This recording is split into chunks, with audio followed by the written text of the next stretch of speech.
this question's a little bit out of the box, so I want to warn you ahead of time. First off, Oh, no. I think it's pretty clear, having seen the film now, Mr. De Niro and Mr. Pacino, you guys were born to play the roles that you played. However, I was wondering if you would take part in a little speculation. And ultimately, I realize this is a question for Marty Scorsese more than the actors, but I'd like to hear from all three of you. And that is, can you imagine what the movie would be like if you two had swapped roles? If Robert De Niro, you played Hoffa, and Al, you played Frank, how different would that movie have been given the same, all things being equal, from the director's point of view? Can I answer that? Absolutely. Take it away. Finally, a question that I got a parable for. I'm so ready now. Sorry, guys. That's all right. Anybody got a pillow? No, no. Here it is. I was at the Actors Studio, young man at the Actors Studio. I was about 25 at the time. And I was too shy to do a scene there. I've been there for about 6 months, and I'd see people, and I would be sitting and watching, and then I'd go home, and I didn't know anyone there. And then I finally signed up to do a scene. Because at the studio, you have sessions. I'm sorry, this is going to go on. I'm not going to do it. No, keep going. It's good. I got to slow it down. So I'm there, and then I had the scene, and I was going to do Hickey from Eugene O'Neill's Iceman Cometh, and Hamlet, and wrote it down.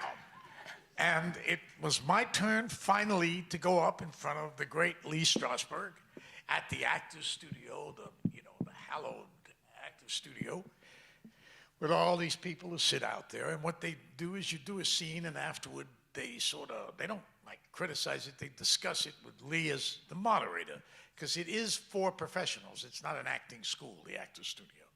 So anyway, I went up there, and Lee Strasberg was sitting where he sat in the front, and you'd go up on this stage there at the studio, and he said, wow, this is, first of all, he said, Al Pacino. He pronounced my name right. That never happened. I went to a whole school, in public school, they never, Pacini, Pacuno, Pacani, that kind of thing. But I said, he's pronounced my name right. He's a great man. So I went up there and I did a monologue from The Iceman Cometh, which I had done all my life. And I did it, and it was over. And then I turned around and I started Hamlet. Oh, what a rogue, because he said, he looked at the card, he's Al Pacino, Hamlet, and Hickey from The Iceman Cometh. He said, all right, let's go do it. And I got up there and I did Hickey, I did it all, and then I turned around and I did Hamlet. And he said to me, stopped the class, it was quiet, and he said, all right, I want you to do Hickey as Hamlet, and Hamlet as Hickey. Wow, there you go. That's great. Right? That is great. What did I do? Immediately, I went into Hickey as Hamlet, and Hamlet as Hickey. I did them both, and you know what he said? We take in all kinds here, and the audience was standing up. I think it's the- So what happened is I did both parts relatively well, I guess. But the point is, that's the point. You inspired that story. I'm sorry, but It's good. does it answer it? Does it answer it? I've been wanting to tell that story for years. Finally, I've been